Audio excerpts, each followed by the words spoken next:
오늘 말씀은 에스겔서 11장 14절부터 25절까지의 말씀입니다.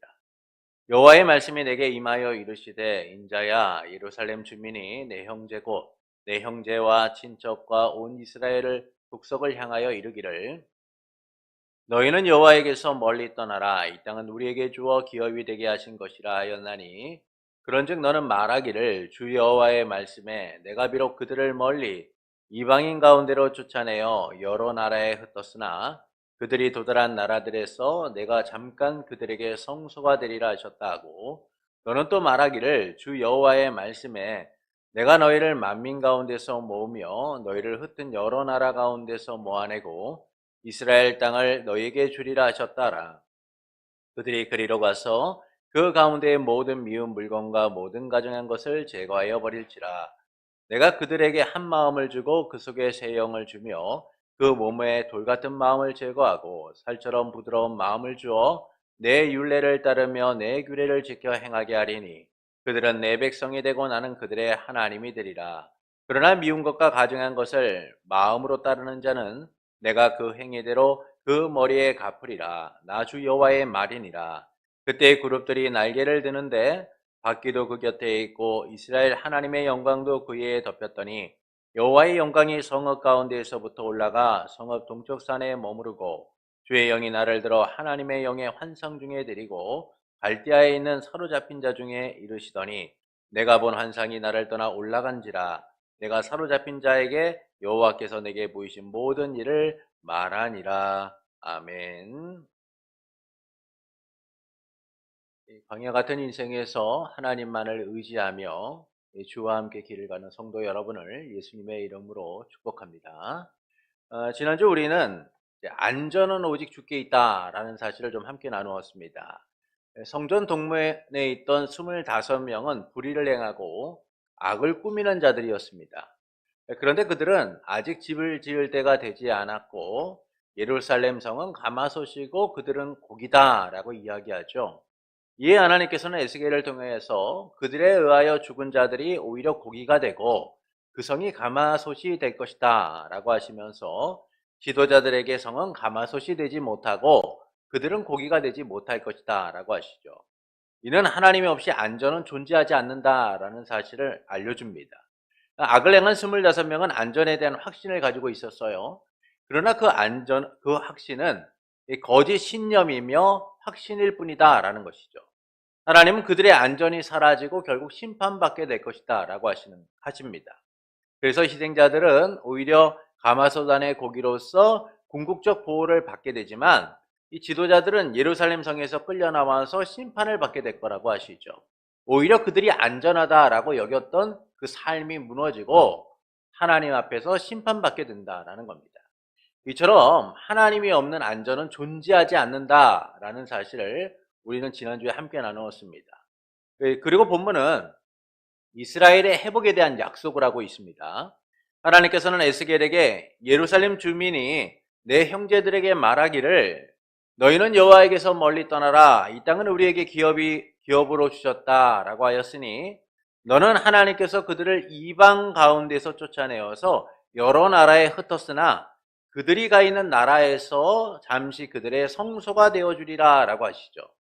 그리고 하나님께서는 그 이방 백성들에게서 그들을 모으고 흩어진 나라에서 모아서 이스라엘 땅을 주시겠다라고 말하라고 하십니다. 하나님께서는 그들에게 한 마음을 주어서 그들에게 새 영을 주고 또한 부드러운 마음을 허락하셔서 하나님의 율례를 따르며 규례를 지켜 행하게 하셔서 이스라엘이 하나님의 백성이 되고 그들이 하나님이 되시겠다라고 말씀하죠. 그러나 하나님을 따르지 않고 우상 숭배하는 사람들은 그들의 행위대로 심판을 받게 될 것이다 라고 하십니다. 이 말씀 후에 하나님의 영광은 예루살렘 성 동쪽 산에 머물게 되고 에스겔은 주의 영에 의하여 포로되었던 곳으로 돌아와 환상에서 깨게 되죠. 그리고 자기처럼 사로잡힌 자들에게 이를 말하게 됩니다.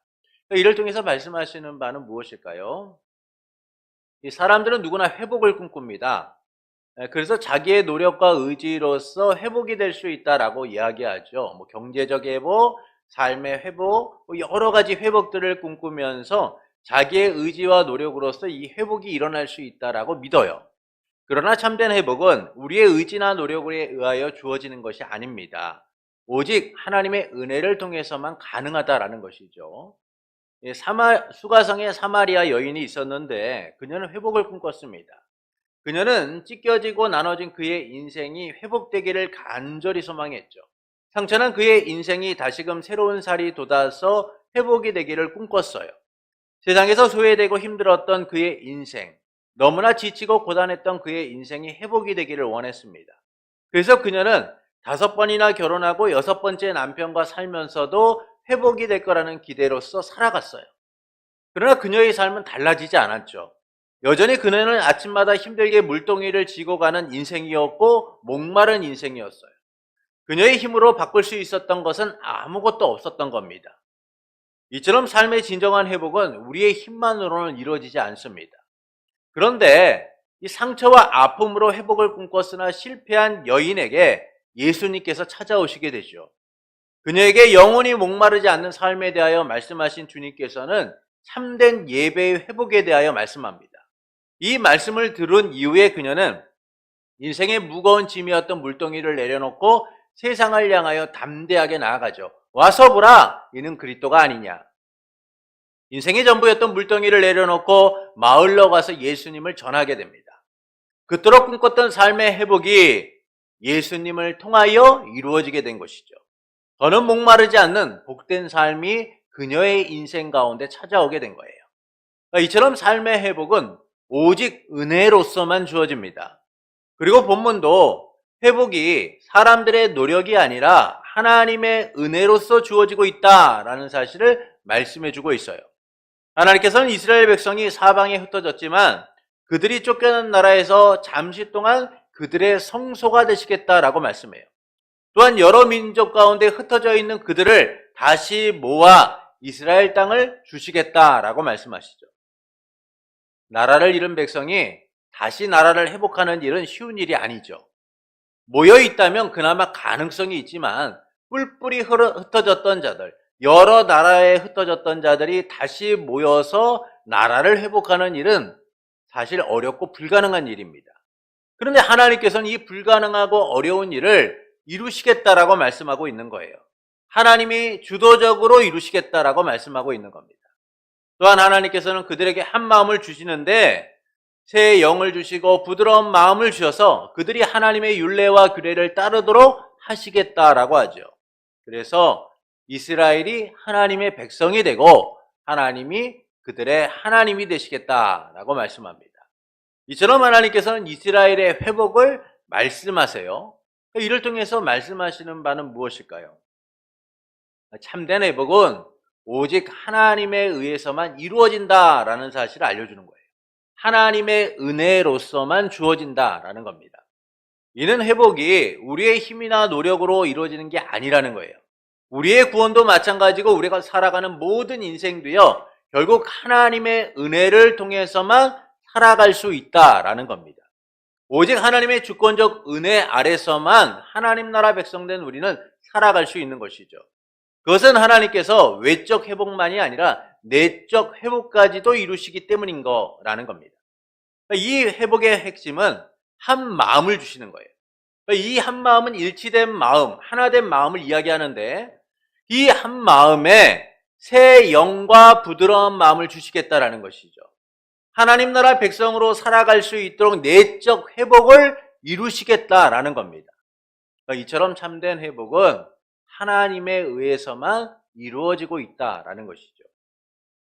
이 회복에 대한 말씀은 결국 에스겔의 항변에 대한 답으로 주신 거예요. 에스겔이 예언할 때 불리하다가 죽게 되지 않습니까? 그러자 에스겔이 하나님께 외치죠. 오라 주 여호와여, 이스라엘의 남은 자를 다 멸하려 하시나이까. 에스겔은 불라다의 죽음을 보면서 이스라엘이 하나님 앞에 모두 다 멸절될지도 모른다라는 불안함과 두려움이 있었습니다. 그런데 하나님께서는 그 에스겔의 물음에 대하여 회복을 말씀하시는 거예요. 하나님께서 이 진노 가운데 있는 자들을 다시금 회복시켜서 하나님의 백성이 되도록 만드시겠다라는 것이죠. 죄와 사망 가운데 있을 수밖에 없는 자들을 하나님이 다시금 모아 하나님의 백성으로서 살아가도록 하시겠다는 거예요. 결국 하나님의 목적은 심판이 아니라 회복이다라는 사실을 알려주고 있는 거예요. 이 점에서 본문은 세 가지를 우리에게 알려줍니다. 첫째는 하나님의 기업이 되었다고 주장하는 이들에 대하여 말씀하고 있어요. 하나님의 기업이 되었다고 주장하는 이들에 대하여 말씀합니다. 본문 15절을 좀 보시겠습니다. 함께 읽겠습니다. 인자야, 예루살렘 주민이 내 형제 곧 내 형제와 친척과 온 이스라엘 족속을 향하여 이르기를 너희는 여호와에게서 멀리 떠나라. 이 땅은 우리에게 주어 기업이 되게 하신 것이라 하였나니. 자, 많은 이가 바벨론의 포로로 끌려갔습니다. 그리고 유다에는 남은 자들이 있었어요. 유다 땅에는 남은 자들이 있었는데 이들은 바벨론으로 끌려간 사람들을 향해서 이렇게 외치는 거예요. 너희는 하나님께 버림받았어. 너희는 하나님께 버림받았고 이 땅은 하나님이 우리에게 주신 기업이야 라고 이야기하는 것이죠. 자기들은 하나님께 속해 있고 포로도 끌려간 사람들은 하나님께 버림받고 저주받은 사람이다 라는 겁니다. 그래서 유다는 남은 자에게 주신 기업이고 영원히 상속된 땅이다 라고 그들은 외치죠. 이들은 포로로 끌려간 이들을 비하하면서 자기들의 우월함을 주장하는 거예요. 하나님이 우리를 남기신 목적이 바로 이 땅을 주시기 위함이야. 우리는 너희와 달라. 우리는 너희와 질적으로, 신분적으로 하나님의 택한 백성으로서 다른 존재들이야 라고 이야기하고 있는 거예요. 그런데 그들이 어떤 사람들이에요? 여전히 악을 행하면서도 그 땅에 남았다는 이유만으로 하나님 백성임을 주장하는 사람들이죠. 유다 땅에 대한 소유권, 하나님의 기업을 소유했다라고 주장하는 사람들인 거예요. 하나님께서 남기신 특별한 자로서 그 땅의 소유권을 가지고 있다라고 주장하고 있는 겁니다. 회복이 필요 없는 하나님의 기업을 물려받은 사람들이라는 것이죠. 그러나 하나님은 그들이 자격이 없다라는 사실을 말씀해주고 있는 거예요. 그들은 우상 숭배와 악을 행하면서도 이를 깨닫지 못하는 사람들이라는 겁니다. 그래서 하나님께서는 에스겔 33장 24절부터 27절에서 다음과 같이 말씀합니다. 에스겔 33장 24절부터 27절입니다. 인자야, 이 이스라엘의 황폐한 땅에 거주하는 자들이 말하여 이르기를 아브라함은 오직 한 사람이라도 이 땅을 기업으로 얻었나니 우리가 많은즉 더욱 이 땅을 우리에게 기업으로 주신 것이 되느니라 하는도다. 그러므로 너는 그들에게 이르기를 주 여호와께서 이같이 말씀하시되 너희가 고기를 핏째 먹으며 너희 우상들에게 눈을 들며 피를 흘리니 그 땅이 너희의 기업이 될까 보냐. 너희가 칼을 믿어 가증한 일을 행하며 각기 이웃의 아내를 더럽히니 그 땅이 너희의 기업이 될까 보냐 하고 너는 그들에게 이르기를 주 여호와께서 이같이 말씀하시되 내가 나의 삶을 두고 맹세하노니 황무지에 있는 자는 칼에 엎드려지고 들에 있는 자는 들짐승에게 넘겨 먹히게 되고 산성과 굴에 있는 자는 전염병에 죽게 하리라. 하나님께서 예루살렘의 남은 자들에 대하여 뭐라고 말씀합니까? 그들이 그 땅을 기업이라고 주장하고 하나님이 주셨다라고 주장하는데 그거는 있을 수 없는 일이란 거죠. 그들은 지금 무슨 일을 행합니까? 우상 숭배와 악을 행하며 심판의 대상일 뿐이다라고 말씀하고 있는 거예요. 그런데도 지금 예루살렘에 남겨진 사람들은 어떤 사람들입니까? 거짓된 낙관주의에 빠져서 자기들은 택한 백성이다, 나는 하나님의 백성이다라고 스스로 주장하고 있다라는 것이죠. 죄를 깨닫지도 회개하지도 않고 여전히 악에 머문 채 심판이 없는 자처럼 살아가고 있다라는 겁니다. 둘째는 성소가 되시는 하나님에 대하여 말씀하세요. 성소가 되시는 하나님에 대하여 말씀합니다. 예루살렘을 기업으로 받았다고 착각하는 그 땅의 남은 자에 대한 말씀 이후에 하나님께서는 진짜 누가 예루살렘을 기업으로 소유한 자인가라는 사실을 받을 자인가라는 사실을 말씀하십니다. 포로로 끌려가던 자들에 대하여 말씀하시면서 그들의 행위와 헌신 등 자기 공로를 통하여 그것이 주어지는 것이 아니라 오직 하나님의 은혜로서 주어지게 될 것이다 라는 사실을 말씀하죠. 결국 하나님의 주권적 은혜 아래에서 포로된 자들이 다시금 돌아와서 그 땅을 기업으로 얻게 될 것이다 라고 말씀해주고 있는 거예요. 그래서 하나님께서는 잠시 포로 가운데 있는 자들의 성소가 되시겠다라고 말씀합니다. 본문 16절부터 18절의 말씀을 보시겠습니다. 본문 16절부터 18절입니다. 우리 함께 읽겠습니다. 그런즉 너는 말하기를 주 여호와의 말씀에 내가 비록 그들을 멀리 이방인 가운데로 쫓아내어 여러 나라에 흩었으나 그들이 도달한 나라들에서 내가 잠깐 그들에게 성소가 되리라 하셨다 하고 너는 또 말하기를 주 여호와의 말씀에 내가 너희를 만민 가운데서 모으며 너희를 흩은 여러 나라 가운데서 모아내고 이스라엘 땅을 너희에게 주리라 하셨다 하라. 그들이 그리로 가서 그 가운데 모든 미운 물건과 모든 가증한 것을 제거하여 버릴지라. 이스라엘 제약으로 성전에 떠나셨던 하나님께서요, 포로로 끌려간 자들에게 가셔서 잠시 성소가 되시겠다라고 말씀하세요. 이는 매우 충격적인 말씀이죠. 이는 하나님께서 포로된 자들과 함께 하심을 말씀하면서 그들의 삶의 참된 회복이 이 하나님의 함께 하심을 통하여 이루어지게 될 것이다 라는 사실을 알려주고 계신 거예요. 죄악으로 인하여 하나님을 등돌린 그들을 다시금 하나님이 찾으셔서 다시금 함께 하시고 그들을 회복시키겠다라고 말씀하고 있는 것이죠. 그들의 성소가 되셔서 회복을 이루시겠다라고 말씀하고 있는 겁니다. 이를 통해 흩어지고 포로된 백성들이요, 만민과 여러 나라 가운데서 모이게 되고 이스라엘 땅을 기업으로 받게 되는 것이죠. 이는 하나님께서 그들과 함께 하심으로 그들의 성소가 되셨기 때문이에요. 결국 참된 회복은 어디서부터 옵니까? 하나님이 우리와 함께 하실 때 오는 거예요.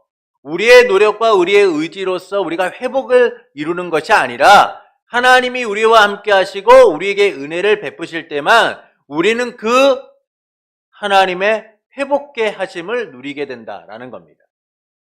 우리를 찾아와 함께 하신 하나님, 죄로 물든 자들에게 은혜로서 성소가 되시는 하나님을 통해서만 우리는 참된 회복을 누릴 수 있다라는 것이죠. 그래서 하나님과 그들의 관계 속에서 이 외적인 변화가 일어나게 되는 거예요. 모든 미운 것과 모든 가증한 것이 제거되고 하나님의 성소, 하나님의 기업을 받은 자들로서 살아가게 되는 겁니다. 이를 우리는 예수 그리스도를 통해서 지금 누리고 있죠. 죄와 사망으로 인하여 죽을 수밖에 없는 우리를 위해 독생자 예수 그리스도께서 이 땅 가운데 오셨어요. 하나님께서는 예수 그리스도를 보내셔서 십자가에 내어주시고 완전하신 사랑이 무엇인가를 우리에게 보이셨습니다. 또한 예수님께서는 아버지의 뜻을 따라 이 땅에 성육신하시고 고난받고 십자가에 죽으심을 통하여 또한 부활하심으로 우리를 성전되게 하셔서 주 예수 그리스도의 은혜로 영원히 함께하는 삶을 살아가도록 만드신 거죠. 그래서 우리는 예수 그리스도와 함께 지어져가는 교회가 되었고 성령이 머무시는 하나님의 처소인 성전된 삶을 살아가게 되었다는 거예요. 이것이 어떻게 우리 가운데 이루어진 일입니까? 우리가 어떤 특별한 일을 했기 때문에, 우리가 주님이 보시기에 기뻐하시는 일을 했기 때문에 이루어진 일입니까? 그렇지 않아요. 오직 우리를 찾아와 우리를 은혜로서 회복해 하신 하나님의 놀라운 역사하심을 통하여 우리는 죄인된 삶에서 구원받은 하나님 나라 백성으로서 살아가게 된 것이죠. 우리를 찾아와 함께 하시는 하나님으로 인하여 거듭나고 새로운 삶을 살아가게 된 겁니다. 이 셋째는 한 마음을 주시는 하나님에 대하여 말씀합니다. 한 마음을 주시는 하나님에 대하여 말씀하죠. 본문 19절부터 20절을 우리가 함께 읽겠습니다. 내가 그들에게 한 마음을 주어 그 속에 새 영을 주며 그 몸에 돌 같은 마음을 제거하고 살처럼 부드러운 마음을 주어 내 율례를 따르며 내 규례를 지켜 행하게 하리니 그들은 내 백성이 되고 나는 그들의 하나님이 되리라. 이런 참된 회복에 대한 말씀으로서 이 회복을 누가 시켜주느냐라는 말씀을 하는 거예요. 회복의 주체가 누구냐라는 것이죠. 곧 하나님에 의하여, 하나님으로 인하여, 하나님 때문에 이루어진다라는 겁니다. 그러니까 하나님께서는 포로된 자들의 성소가 되시겠다라고 말씀하세요. 그래서 그들을 모으고 이스라엘 땅을 주시겠다라고 합니다. 그러나 하나님께서는 여기서 멈추지 않으시죠. 그들이 하나님 나라 백성으로서 살아갈 수 있도록 회복시키시고 역사하시겠다라고 말씀하고 있는 거예요. 이런 회복된 하나님 백성과 새 언약을 맺게 될 것을 이야기해주고 있는 겁니다. 그러니까 여기서 그들은 내 백성이 되고 나는 그들의 하나님이 되리라는 말씀은 하나님이 언약을 맺으실 때 언제나 이스라엘 백성과 하셨던 말씀이죠. 결국 포로된 자들을 하나님이 백성으로 삼고 그들의 하나님이 되시겠다라고 말씀하는 것은 이전에 파괴되고 깨어졌던 하나님과의 관계가 다시금 회복이 되어서 그들이 하나님의 새 언약 속에서 하나님 백성의 삶을 살아가게 될 것이다 라고 말씀해주고 있는 거예요. 그러니까 이를 위해 하나님께서는 포로된 자들에게 한 마음을 주시겠다라고 말합니다. 이것은 일치된 마음이죠. 하나님의 뜻과 일치된 마음, 하나님을 온전히 바라보는 마음, 하나님의 뜻대로 행하고자 하는 그 한 마음을 주셔서 하나님의 뜻 안에 살아가도록 만드시는 거예요. 에스겔서 36장 26절은 이 한 마음을 새 마음이다 라고 말씀해요. 이처럼 하나님께서는 하나님께 등 돌렸던 이 포로된 자들이 하나님을 향하고 그분만을 바라보도록 한 마음을 주시겠다라고 말씀하고 있는 겁니다. 새 언약과 내적 변화를 통하여 오직 하나님만을 섬기고 바라보도록 하시겠다라는 거예요. 이를 위해 하나님께서 어떻게 하십니까? 새 영과 부드러운 마음을 주시겠다라는 것이죠. 온전히 하나님을 향하고 그분을 섬기도록 하시겠다라는 거예요. 강팍하고 완악한 마음이 아니라 오직 하나님만을 섬기고 바라보도록 하나님만을 의지하고 그분의 뜻에 반응하도록 만드시겠다라는 겁니다. 이 놀라운 내적 변화는 오직 하나님의 주도적 의지에 의하여 이루어지고 있다는 거예요. 그러니까 이 점에서 참된 회복, 하나님을 향한 한 마음은 인간의 결단과 의지로서 이루어지는 것이 아니라 오직 하나님에 의해서만 이루어지고 있다라는 겁니다. 그래서 하나님께서는 그들 속에 새 영을 주시고 그들의 육체에 부드러운 마음을 주셔서 하나님의 율례를 따르며 규례를 지켜 행하도록 하시는 거죠. 새 언약 백성으로서 변화된 삶을 살아가도록 만드시겠다라는 겁니다. 이 놀라운 변화를 통하여 하나님은 그들과 새 언약을 맺으시는 거예요. 나는 그들의 하나님이 되리라. 이 선언은 자격 없는 자들을 향한 하나님의 은혜가 어떤가를 보여주고 있는 것이죠. 여러분, 언약이란 것은요, 누가 약속을 맺는다는 것은 쌍방간의 대등한 조건을 가지고 하는 거예요. 어떤 사람이 불이익을 당하거나 어떤 사람이 손해를 보는 게 아닙니다. 똑같이 책임과 의무를 지고 함께 계약을 맺는 것이죠. 그런데 이 하나님의 언약은 언약의 대상자인 자들이 오직 하나님의 은혜로서만 그 대상이 되고 있다라는 사실을 보여주고 있어요. 그러니까 자격이 없는 사람들이요, 하나님과 계약을 맺을 수 있는 대상이 되었다라는 것이죠. 그래서 하나님께서는 은혜로 모든 것을 다 이루시고 준비하셔서 자격 없는 자들, 포로된 자들을 백성 삼아 그들의 하나님이 되시겠다라고 선언하고 계신 겁니다. 이처럼 하나님께서는 그분의 주권적 의지로서 흩어졌던 이스라엘 백성들을 모아 회복되도록 만드시고 계신 거예요. 결국 우리가 살아가면서 구원을 누리거나 우리가 살아가면서 살아가는 모든 것들은요, 우리의 힘이나 능력으로 살아가는 것이 아니라 우리를 참되게 회복시켜 주시는 그 하나님의 은혜로서만 가능하다라는 겁니다. 그래서 하나님의 주권적 은혜를 통해서만 우리는 구원을 누릴 뿐만 아니라 회복의 은혜를 누리며 살아갈 수 있다라는 것이죠. 그래서 본문은 참된 회복은 오직 하나님의 은혜로서만 주어진다라는 사실을 알려주고 있는 거예요. 포로된 자들의 외적, 내적 변화, 그리고 새 언약 관계는 그들을 찾아와 성소가 되시고 한 마음을 주신 하나님을 통해서만 가능한 일이다라는 것이죠. 여러분, 사도 베드로가 예수님이 잡히시던 그날 밤 예수님을 3번 부인합니다. 이것은 베드로에게 있어서 너무나 큰 상처와 아픔이었죠. 그리고 부활하신 예수님을 봤을 때 그 베드로의 마음은 어땠을까요?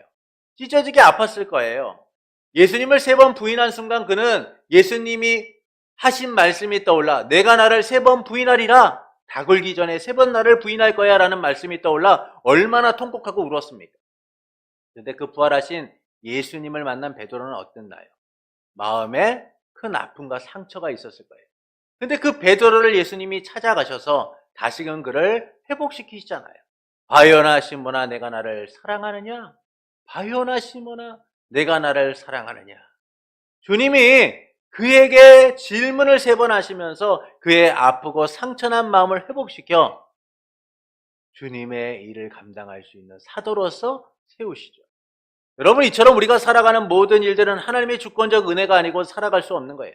우리 삶의 상처와 아픔, 우리의 삶에 많은 문제들이 있을 수 있어요. 그러나 그 모든 것을 진정으로 회복시키고 구원의 은혜와 하나님이 주신 은혜를 풍성히 누리도록 하는 것은 우리의 의지나 노력, 우리의 결단을 통하여 이루어지는 것이 아니라 전적으로 하나님이 주시는 은혜라는 겁니다. 이 놀라운 은혜 속에서 우리는 새 언약의 백성으로서 하나님의 자녀가 된 삶을 살아가고 있는 것이죠. 자격 없는 우리를 위하여 십자가를 지시고 불과 피를 다 쏟으신 예수님, 그리고 성령의 역사하심을 통하여 정결하게 하신 그 새 생명의 삶을 우리는 누리며 살아가고 있는 거예요. 그래서 우리의 자랑은 그리스도의 십자가 외에는 자랑할 것이 없는 겁니다. 그러니까 이를 통해서 하나님께서 우리가 어떻게 살아가기를 원하실까요? 복음의 선포자가 되기를 원하시는 거예요. 주신 은혜를 기억하고 품고 살아가는 것으로 끝나는 것이 아니라 그 은혜를 세상 속에 고백하기를 원하시는 겁니다. 온 세상에 그 은혜를 전할 수 있는 하나님의 자녀가 되기를 원하시는 거죠. 수가성 사마리아 여인이 주님을 통해 회복된 순간 물덩이를 내려놓고 마을로 갑니다. 그래서 이야기하죠. 와서 보라, 이는 그리스도가 아니냐. 에스겔도 마찬가지죠. 이와 같은 회복된 놀라운 말씀을 들은 후에 다음과 같이 고백합니다. 본문 23절부터 25절의 말씀을 보시겠습니다. 그때의 그룹들이 날개를 드는데 바퀴도 그 곁에 있고 이스라엘 하나님의 영광도 그 위에 덮였더니 여호와의 영광이 성읍 가운데에서부터 올라가 성읍 동쪽 산에 머무르고 주의 영이 나를 들어 하나님의 영의 환상 중에 데리고 갈대아에 있는 사로잡힌 자 중에 이르시더니 내가 본 환상이 나를 떠나 올라간지라. 내가 사로잡힌 자에게 여호와께서 내게 보이신 모든 일을 말하니라. 에스겔이 하나님의 환상을 보고 나서 어떻게 합니까? 사로잡힌 자들에게 하나님께서 보이신 모든 일을 말하였다라는 거예요. 이처럼 하나님께서 보이신 환상은 소망을 잃은 자들, 삶의 기대조차 없는 자들을 향한 강력한 위로의 메시지인 것이죠.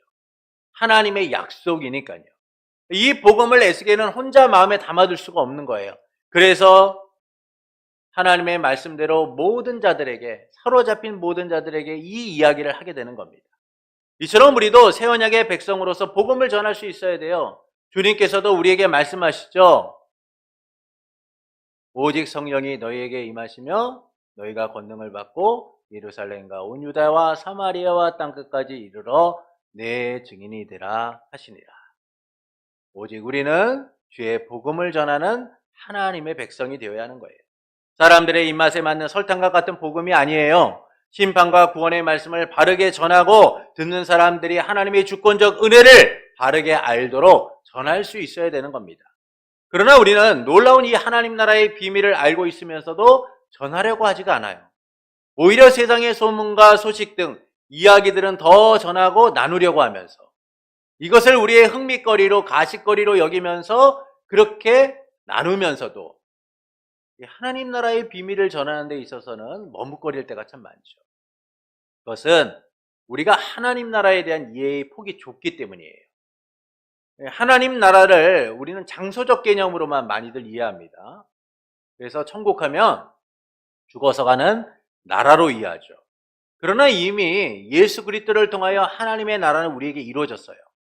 그래서 우리는 이루어진 그 하나님의 나라를 세상 가운데 드러내고 세상 가운데 나타내야 되는 거예요. 가난한 자처럼 영적 빈곤 속에서 세상을 바라보는 것이 아니라 세상의 부요와 풍요로에 관심을 두고 살아가는 것이 아니라 하나님의 나라의 백성으로서 그 나라를 드러내고 나타내는 삶을 향해 갈 수 있어야 한다는 것이죠. 그것이 바로 복음을 전하는 삶이고 하나님을 나타내는 삶인 거예요. 그러나 성도로 살아가는 우리는 그렇게 살아가지 못할 때가 참 많아요. 그래서 주님은 우리에게 말씀하시죠. 하나님의 나라의 백성으로서 그 나라와 그의 의를 위하여 살라고 말씀하시는 거예요. 그래서 우리는 하나님 나라 백성으로서 그 나라를 소유한 그 가치를 세상 가운데 전할 수 있어야 돼요. 하나님의 주권적 통치가 삶의 곳곳에 이루어지고 있음을 나타낼 수 있어야 하는 겁니다. 그때 우리의 이야기는 세상의 것이 아니라 하나님의 주권적 통치 속에 이루어진 삶을 고백하게 되는 거예요. 하나님이 우리의 삶에 어떤 은혜를 베푸셨는지, 어떻게 우리가 구원을 누리게 되었는지, 어떻게 하나님이 우리의 삶 가운데 역사하고 계신지를 우리는 담대하게 선포하게 되는 거예요. 복음이신 예수 그리스도를 담대하게 전할 수 있게 되는 겁니다. 우리에게 이보다 가치 있고 자랑할 만한 이야기가 있습니까? 그렇지 않아요. 주님이 우리에게 베푸신 은혜, 그거 외에 우리가 자랑할 만한 것은 아무것도 없습니다.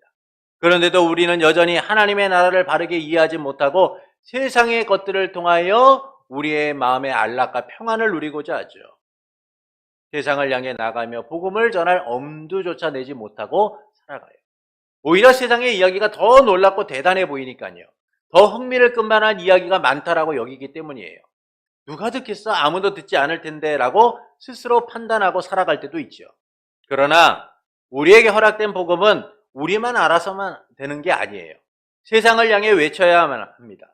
죽어가는 자들을 향해서 세상에 소망을 둔 채 살아가는 자들에게 진짜 소망과 회복이 어디에 있는가를 전할 수 있어야 돼요. 그때 어떤 이들은 하나님의 택한 백성으로서 구원을 얻기도 하고 어떤 이들은 하나님이 예정하신 대로 영원히 심판받는 자들이 되는 거예요. 우리의 복음이 심판의 근거와 이유가 되기도 하는 겁니다. 그래서 우리는 우리가 듣고 본 바 하나님의 나라의 비밀을 세상 가운데 전할 수 있어야 하는 것이죠.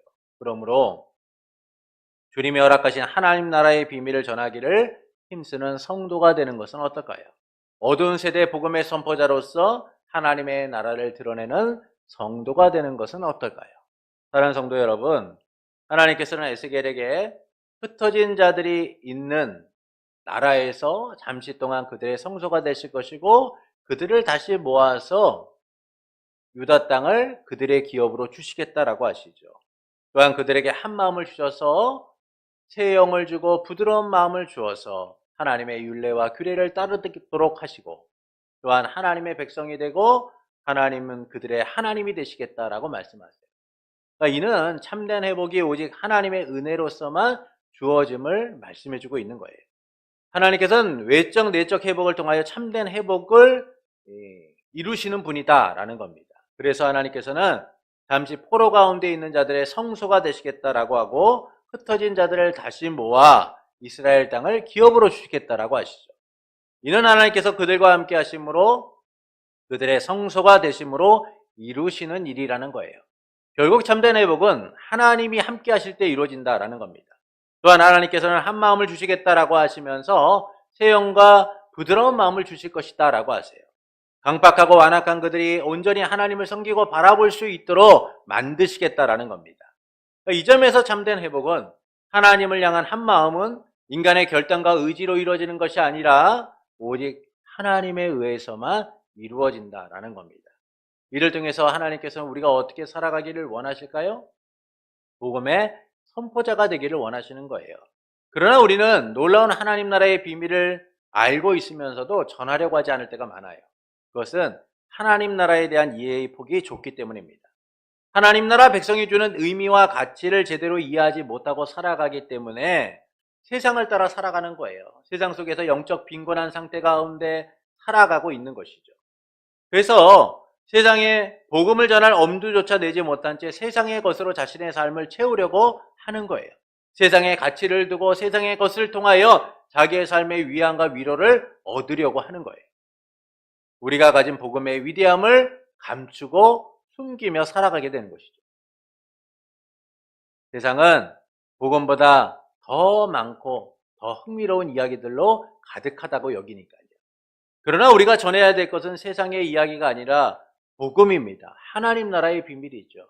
이 복음만이 우리를 복되게 하고 이 복음만이 우리를 하나님의 은혜 가운데 머물도록 만드는 거예요.